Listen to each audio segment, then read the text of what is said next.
우리 상상의 날개를 펴고 시편 19편을 읽으면서 마음의 한 폭의 그림을 그려보십시다.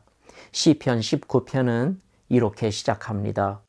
하늘은 하나님의 영광을 선포하고 궁창이 그 손으로 하신 일을 나타낸다.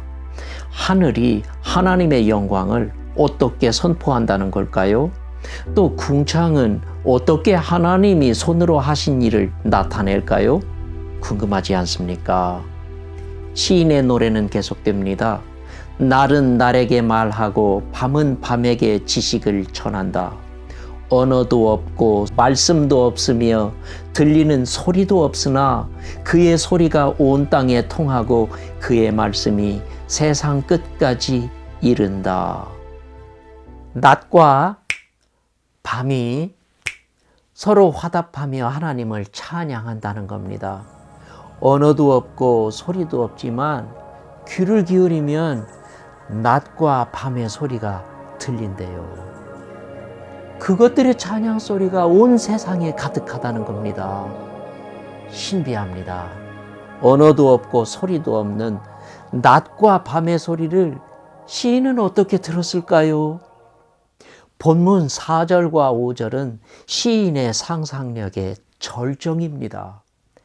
하나님께서 해를 위해서 하늘의 장막을 베푸셨다.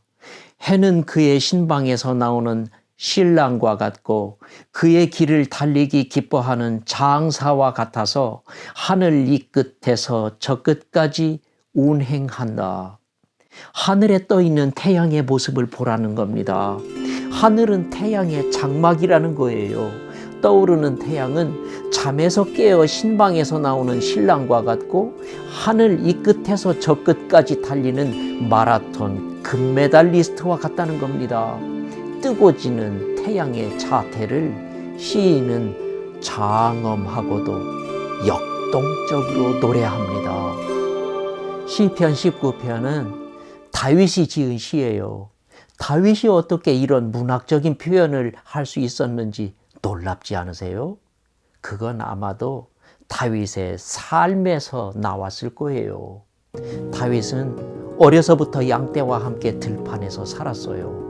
밤하늘을 바라보면서 다윗은 달과 별이 하나님을 찬양하는 소리를 들었어요. 아침이면 태양이 동쪽 끝에서 나와서 서쪽 끝으로 달려가는 것을 보았어요.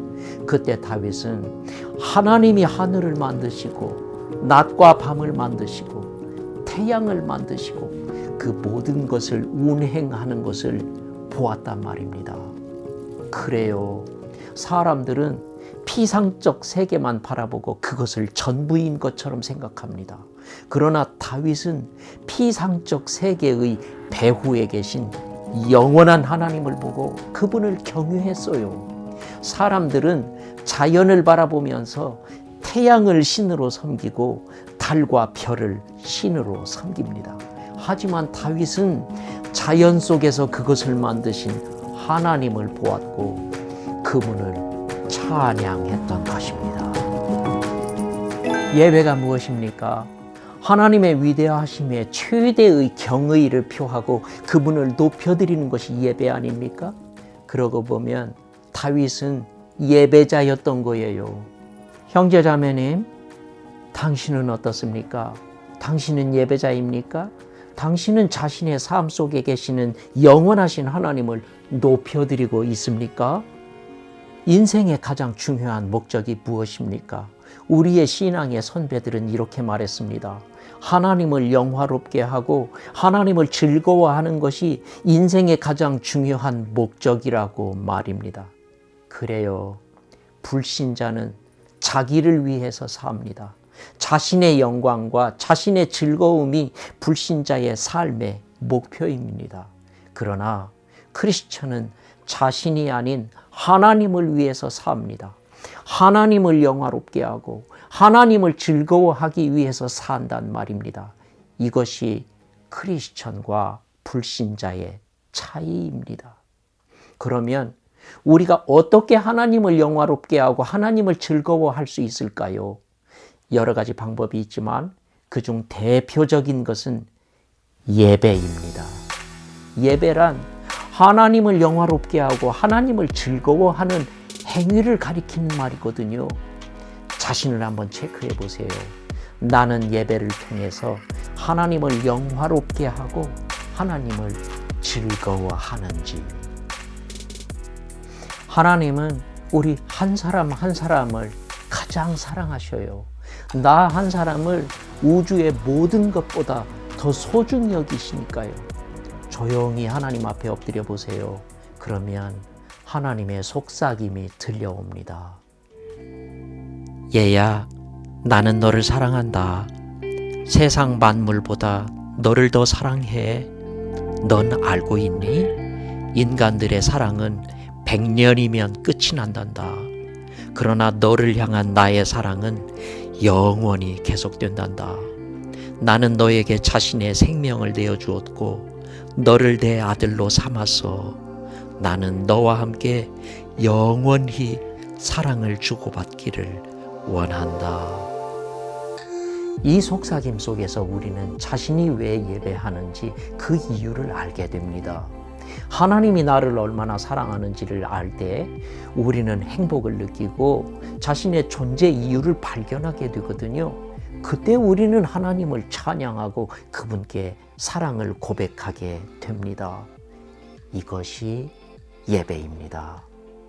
형제자매님, 주님의 사랑의 속삭임 속에서 날마다 주님께 예배하는 당신과 내가 되기를 소망합니다. 그런데 한 가지 우리가 기억해야 할 것이 있어요. 우리는 기쁜 일이 있을 때에만 하나님을 예배하는 것은 아닙니다. 어려운 일이나 슬픈 일이 있을 때에도 우리는 하나님께 예배합니다. 욥에게 어느 날 고난이 닥쳐왔습니다. 그는 하루아침에 모든 재산과 자녀들을 잃었어요. 이 땅에서 누리던 즐거움을 모두 잃었단 말입니다. 그때 욥은 땅에 엎드려서 하나님께 예배했다고 성경에 기록합니다. 그는 이렇게 고백합니다. 주신 분도 주님이시고 거두어 가신 분도 주님이시니 주님의 이름이 찬송받기를 원합니다. 욥이 어떻게 그럴 수 있었을까요? 전능하신 하나님, 충분하신 하나님, 엘샤다이의 하나님을 신뢰했기 때문에 그럴 수 있었던 것 아닐까요? 욥은 말합니다. 내가 가는 길을 그가 아시나니 그가 나를 단련하신 후에는 내가 순금같이 되어 나올 것이다. 사람들은 이렇게 말합니다. 인생은 고통의 바다를 항해하는 배와 같다고. 그래요. 인생에는 고통스러운 일들이 끊임없이 일어나고 있습니다. 그렇다면 우리는 이 고통의 바다를 어떻게 통과해야 할까요? 크리스천들은 고통의 바다 한가운데에서 하나님께 예배합니다. 하나님을 신뢰하고 그분께 모든 것을 맡긴단 말입니다. 모든 것을 아시는 하나님께서 우리를 돌보아 주신다는 것을 믿으니까요.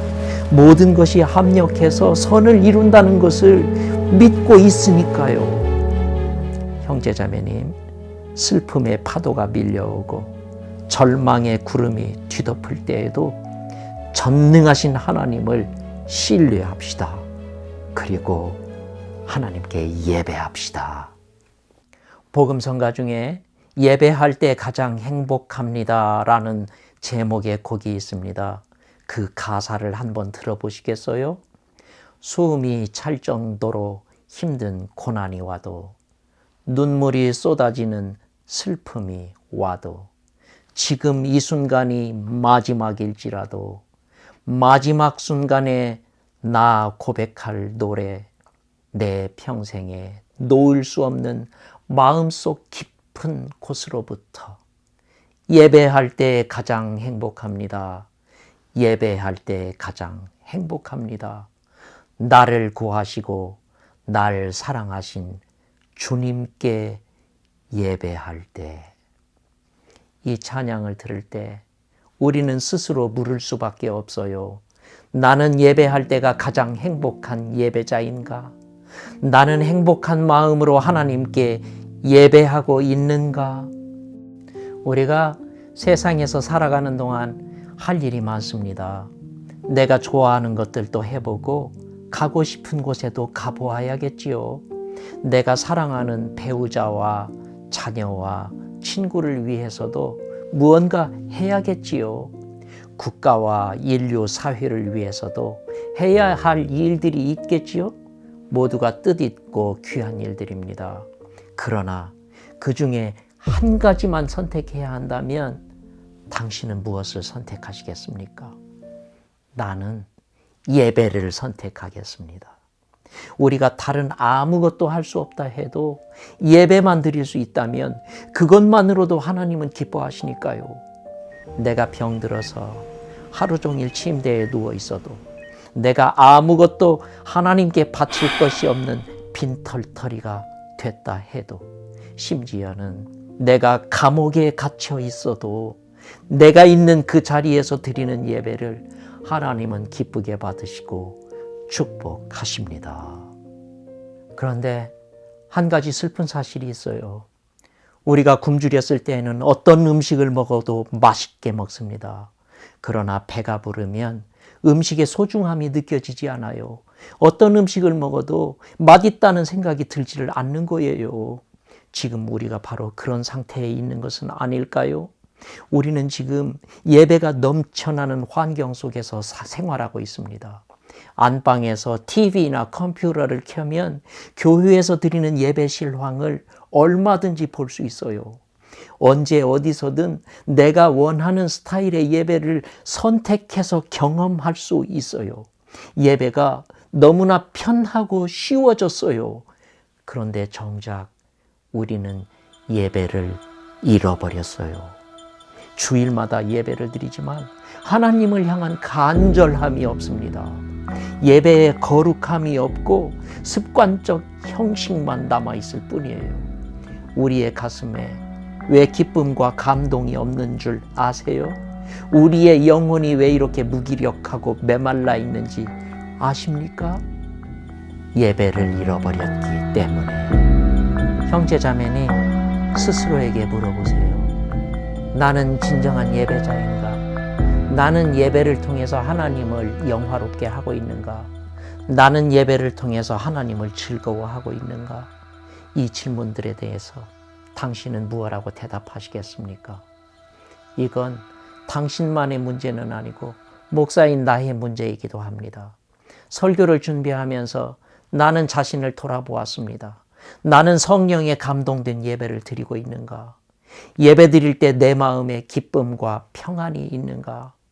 내가 인도하는 수많은 주일 예배와 새벽 기도회를 과연 하나님이 기쁘게 받으실까?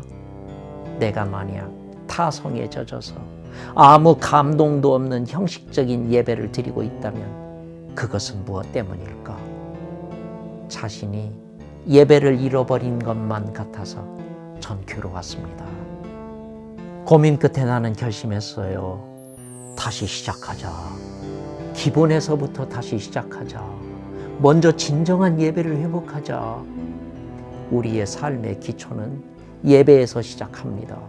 바른 예배자가 될 때 하나님과의 관계가 바르게 되고 하나님과의 관계가 바를 때에 우리가 세상에서 바르게 살 수 있습니다. 그래서 하나님은 우리가 참 예배자가 되기를 원하시는 겁니다. 하나님을 영화롭게 하는 예배자, 하나님을 즐거워하는 예배자가 되십시다. 예배를 통해서 하나님을 만나고 하나님을 높여드리는 예배자가 되십시다. 그때 우리는 내 안에 계신 하나님의 사랑을 느낄 수 있고 삶의 기쁨을 회복할 수 있습니다. 예배를 회복함으로써 하나님과의 관계가 새로워지고 삶이 새로워지는 당신과 내가 되기를 축복합니다.